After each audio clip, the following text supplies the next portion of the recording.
India's unsolved case 1996 Delhi 25-year-old law student అయిన ప్రియదర్శిని తన ఇంట్లోనే దారుణంగా రేప్ చేసి చంపేశారు.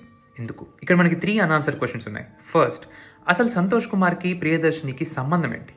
సెకండ్, పోలీస్ ఎందుకు సంతోష్ కుమార్ని కాపాడుతున్నారు? అండ్ థర్డ్, ఇంతకీ సంతోష్ కుమార్కి శిక్ష పడిందా లేదా? సో ఇంతకీ సంతోష్ కుమార్కి ప్రియదర్శినికి సంబంధం ఏంటి? సంతోష్ కుమార్ ఢిల్లీ యూనివర్సిటీలో లా స్టూడెంట్, ప్రియదర్శినికి సీనియర్. ఓసారి ప్రియదర్శినికి నువ్వంటే ఇష్టమని చెప్పాడు, ప్రియదర్శిని నో చెప్పేసింది. కానీ అక్కడి నుంచి వదలకుండా స్టాక్ చేయడం మొదలుపెట్టాడు. ఎక్కడికి వెళ్ళినా అక్కడికి వచ్చేవాడు, అడిగేవాడు, బ్రతిమాలేవాడు, ఆపకుండా టార్చర్ చేస్తూనే ఉన్నాడు. 1 year పాటు దర్శిని ఇంట్లో వాళ్ళకి చెప్పకుండా భరించింది. కానీ అక్కడితో సంతోష్ ఆగలేదు. తన ఇంటికే వెళ్ళి గొడవ చేయడంతో వాళ్ళ పేరెంట్స్ అక్కడే ఉన్న పోలీస్ స్టేషన్లో కంప్లైంట్ ఇచ్చారు. సో ఇక్కడ పోలీస్ ఏం చేశారు?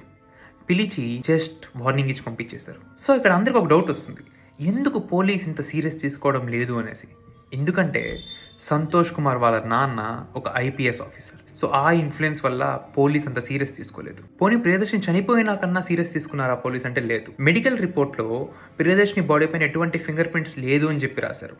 ఎప్పుడైతే కేసు CBIకి వెళ్ళిందో CBI ప్రియదర్శిని బాడీ పైన బైట్ మార్క్స్ ఉన్నాయి, కానీ అది ఎవరిది అని చెప్పి నేను ప్రూవ్ చేయలేకపోతున్నాము, చాలా ఎవిడెన్సెస్ లేవు ఇక్కడ అని చెప్పి చెప్పడంతో ట్రయల్ కోర్ట్ 1999లో బెనిఫిట్ ఆఫ్ డౌట్తో బయటకు వదిలేసింది సంతోష్ కుమార్. 2006లో పబ్లిక్ ప్రెషర్ వల్ల హైకోర్టు ఈ కేసుని మళ్ళీ రీఓపెన్ చేసింది. కేసు డీటెయిల్స్ అన్ని చూసిన తర్వాత సంతోష్కి డెత్ పెనాల్టీ వేసింది. కానీ అప్పటికే సంతోష్ ఒక లాయర్. ఆ లూప్ లైన్స్ యూజ్ చేసుకొని డెత్ పెనాల్టీ నుంచి లైఫ్ ప్రిజన్మెంట్కి తీసుకొచ్చాడు. సో ఇంత దారుణంగా ఓ వ్యక్తిని చంపినా, తనే చంపానని ఒప్పుకున్నా ఎవిడెన్సెస్ సరిగ్గా ఇవ్వలేకపోవడం వల్ల ఈ కేసు అన్సాల్వ్డ్గానే మిగిలిపోయింది. ఇంకా ఇలాంటివి తెలుసుకోవాలనుకుంటే ప్లీజ్ ఫాలో.